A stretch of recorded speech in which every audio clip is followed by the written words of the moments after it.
Hello everybody, I'm Richard Holdner and welcome to the channel. Have you ever wondered about reverse pattern cams? Hey Richard, what's a reverse pattern cam? Well, I'm glad you asked. We have our normal single pattern cams where it has the same intake and exhaust duration. Then we have our normal dual pattern cams where you have less intake duration and more exhaust duration. But a reverse pattern cam is exactly the opposite. It has more intake duration than exhaust duration. The question is, do they work?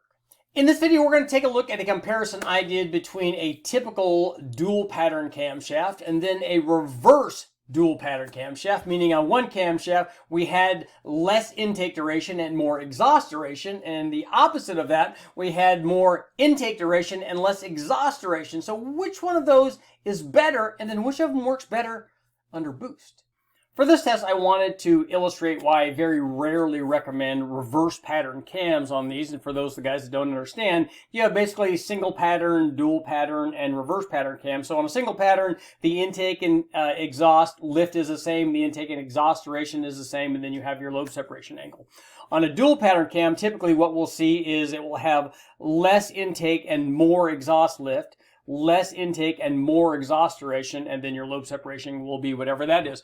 On a reverse pattern cam, what you'll have is more intake lift than exhaust lift, which that's actually not that common, but you'll have more intake duration than exhaust duration, and that's much more rare, and then you have your lobe separation angle. So I want to show you, I've tested this on a number of different engine families, and this is a particular test run on an LS that I wanted to show you, and this is kind of why I don't recommend when guys ask about reverse pattern cams, even on turbo applications. So I'm going to show you why I don't recommend those. And this is so stay with me. It's a little bit of a complicated test here, but this was a stock 5.3 liter from the wrecking yard. So an LM7.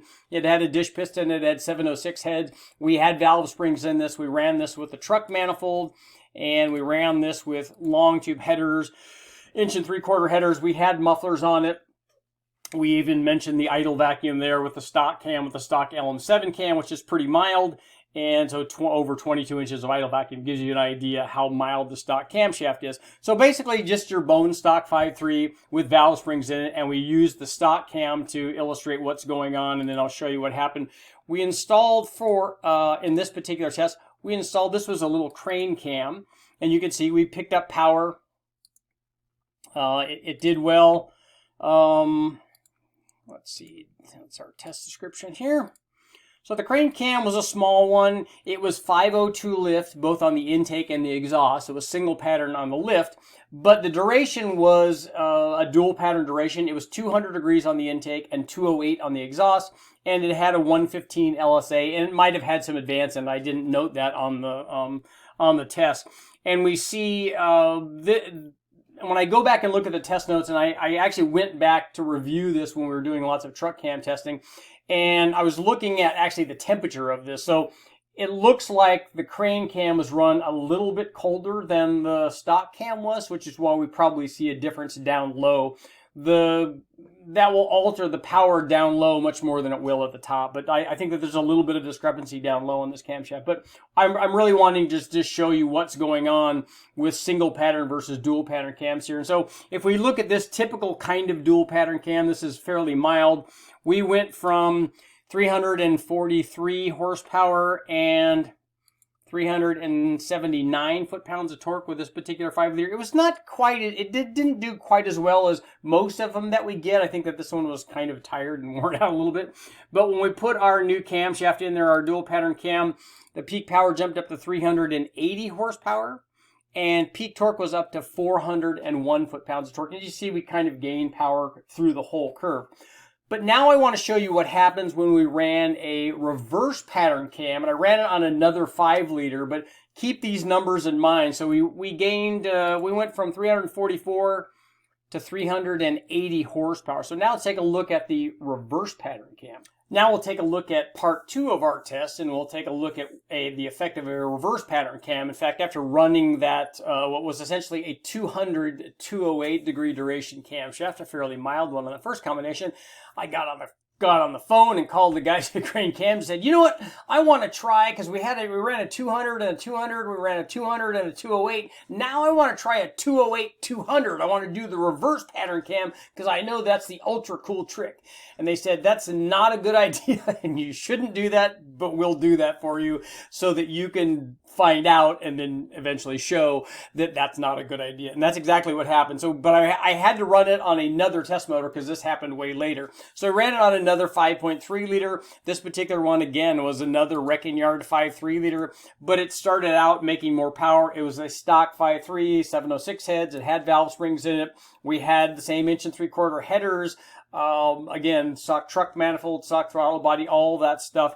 And it worked out fairly well, except that this one starting out made more power. But this is a direct back-to-back test of the stock cam. In fact, the cam that's in this 5.3 is exactly the same cam as it was in the other one. Not just the same LM7 cam, it's the same one. We use the same cam in both of them.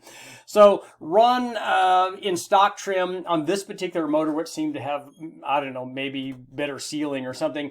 The power was up by about 8 horsepower, 8 or 9 horsepower. It was 353 horsepower, and peak torque was up to 383 foot-pounds of torque. So it did fairly well for the stock one. But here's what happened when we put the top secret Super Richie reverse pattern camshaft in it. I should have probably listened to them, I think. So this camshaft was, I'm going to go ahead and give you the specs on this. So rather than a 200-208, this was the same 502 lift, same lift, intake, and exhaust, but it had 208 degrees of intake duration and only 200 degrees of exhaust duration. Same 115-degree lobe separation angle, and we have cranking, compression, and idle. The idle vacuum was actually pretty good on this. And it did indeed make more power than the stock cam. So the power went up from 353 to 373. So we picked up about 20 horsepower there. So the cam was a little bit better. It was not gaining really much down low. It did pick up peak torque. Peak torque was up to 395 foot-pounds of torque. So you remember from our last test, we went from 344 or so horsepower up to 380. So we picked up like 36 horsepower with the dual pattern cam. And we only picked up about 20 horsepower here with our reverse pattern cam. I'm going to show them back to back, and you can see what the difference is, but you'll have to keep in mind the fact that they were run on different combinations.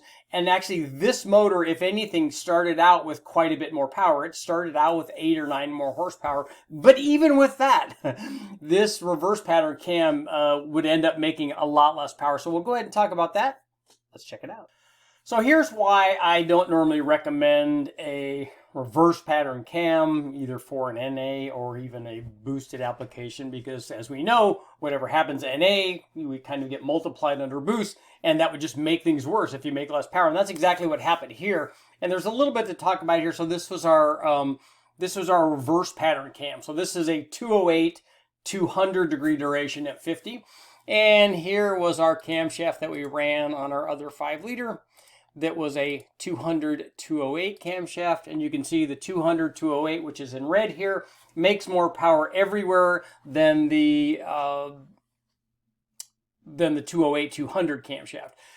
And actually, the difference shown here would be even greater, because remember, we tested them on 2 different they're albeit stock ones, 2 different stock 5-liter combinations, but one of them started out at like 8 or 9 or 10 horsepower more than the other one, depending on where you're measuring it. So this difference would actually be exaggerated even more. But with the proper dual pattern cam, you have essentially more power everywhere than you do with the reverse pattern cam. And the logic that, yeah, we need a reverse pattern cam, for the turbo stuff, that somehow that this would come into play. We certainly wouldn't see this on this combination. I'm not saying that on every combination. That might not be beneficial. I just have never seen it. I've never seen it on an LS or a small block Ford or a small block Chevy. I don't know if I've ever tried it on a big block, but this illustrates there would be no reason to put the camshaft that makes less power everywhere on your NA motor, and it would certainly not make more power under boost. Let's get to our conclusion.